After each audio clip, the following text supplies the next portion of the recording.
Então hoje é o Avirbhava Mahotsava de Jayadeva Goswami, ou seja, o aparecimento dele, essa grande personalidade. Vamos ler um pouquinho dele para conhecer melhor. Aí Jayadeva Goswami, ele apareceu no século XI. Seu pai Bodhadeva e sua mãe Vama Devi. Jayadeva Goswami viveu por muito tempo em Navadvip, né? Durante o reinado do rei Lakshmana Sena, né? Morando não muito longe do palácio do rei. Ele era um poeta, né? Um poeta muito famoso, né? Bhaktivinoda Thakur, né? Que é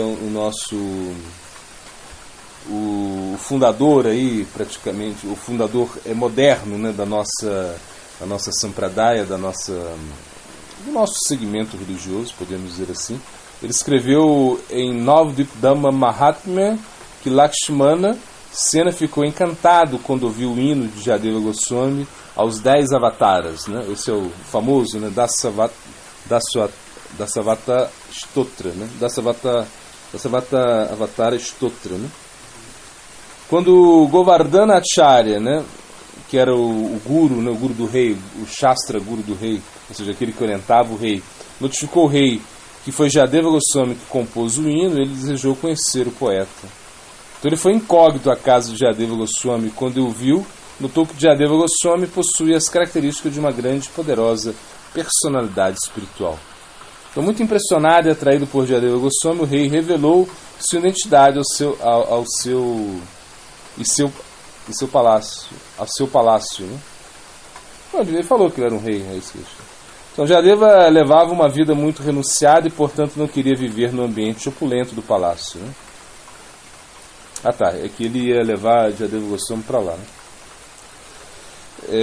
Ele disse ao rei que preferia viver em Jagannatha Puri.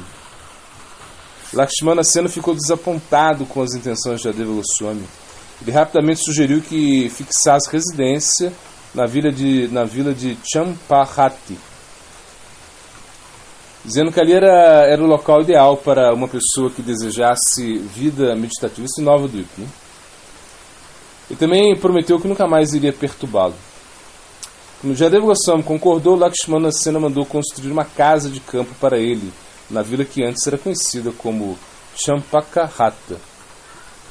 Foi nessa vila que o associado de Mahaprabhu, Dwija Vani Nata, teve uma visão dele em Satyuga, vendo na forma de um brahmana cuja pele de cor de uma flor champa. Da mesma forma, Jayadeva Goswami teve uma visão que primeiro de Radha Madhava, depois de sua forma combinada como Gauranga Mahaprabhu dourado de cor champa.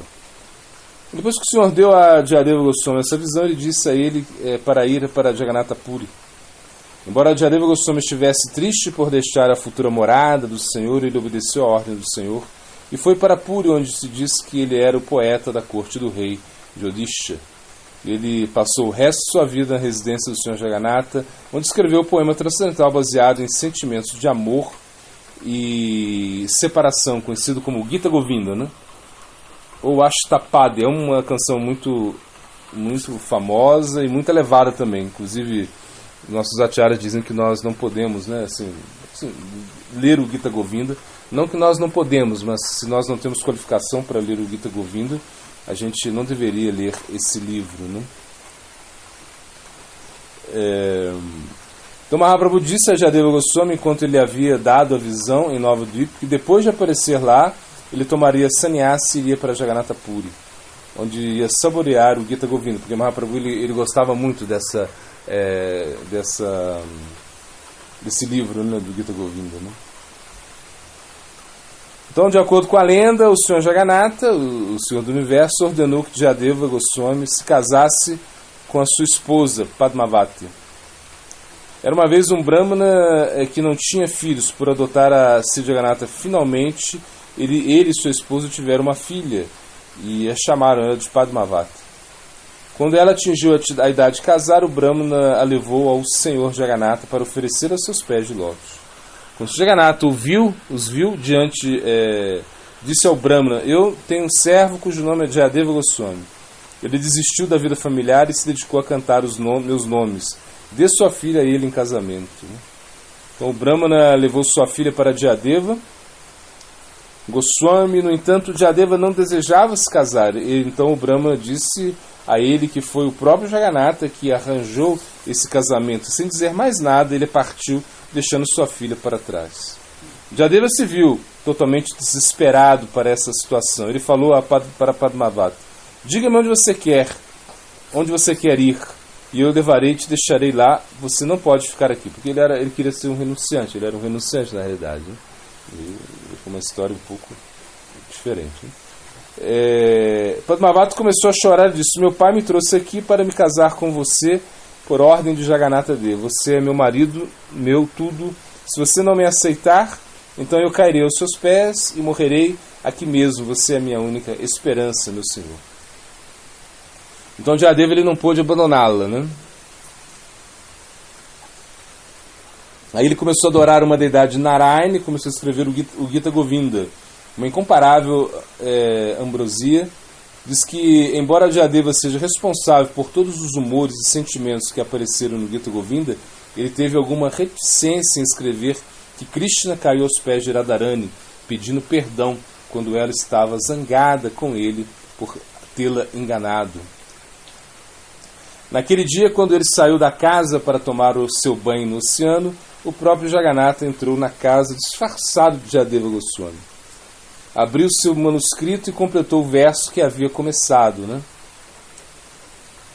Com as palavras, né? Dehi pada palabam udaram. Faça da nobre flor do seu pé um ornamento em minha cabeça, pois dissipa o veneno do amor na separação. Padmavati ficou surpreso ao ver o seu marido voltar tão cedo do banho e perguntou: o que você está fazendo aqui? Você saiu há um minuto? Disfarçado, o Sr. Jagannatha respondeu: pensei em algo eu havia esquecido algo. Pensei que havia esquecido algo durante o caminho, tive medo de esquecer, então voltei para anotar o que estava fazendo o poema. Não muito depois que o Sr. Jagannatha partiu, o verdadeiro Jayadeva voltou. Dessa vez, Padmavati ficou realmente surpreso ao vê-lo de novo, tão rapidamente, e disse: você veio escrever um trecho no seu manuscrito, saiu para se banhar e já voltou? Jayadeva Goswami foi inteligente o suficiente para adivinhar o que havia acontecido. E ele olhou para o seu texto inacabado e viu as palavras que o próprio Senhor havia escrito. O cabelo, ele se arrepiou os seus pelos, e lágrimas brotaram dos seus olhos. Ele chamou Padmavati e disse a ela: você é tão afortunada, sua vida se tornou bem-sucedida. Você teve a sorte de ver o próprio Senhor. Eu sou tão desafortunado que não tive essa oportunidade. Né?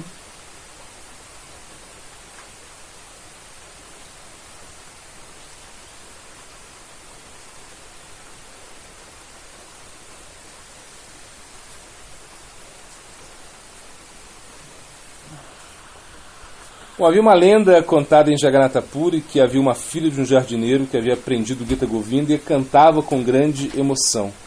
O Sr. Jagannatha se sentia atraído por seu canto e ia ouvi-la, só voltando ao templo depois que ela terminava de cantar. Um dia, quando o rei de Odisha veio a ver a divindade, viu que o corpo do senhor estava coberto de poeira e suas roupas estavam cheias de espinhos. Ele perguntou aos pujaris o motivo da condição desgrenhada do senhor, mas ninguém soube explicar como isso acontecera. Os servos da divindade ficaram com medo de serem punidos, mas naquela noite, Sr. Jagannatha apareceu ao rei em um sonho e explicou que ninguém era culpado por suas roupas estarem sujas naquele dia. Ele foi ouvir a filha do jardineiro e ficou coberto da poeira e espinhos enquanto se escondia no jardim. O rei ficou maravilhado com o seu sonho e imediatamente mandou chamar a filha do jardineiro para ser levada à corte em um palanquim. Depois de fazer perguntas a ela, ele decidiu que ela deveria cantar para Jagannatha no templo, em vez de obrigar o Senhor a deixar o templo a se sujar. Este foi o início da tradição do templo, na qual as Devidasis cantam o Gita Govinda para a satisfação de Jagannatha. Jai. Deva Goswami Ki Jai.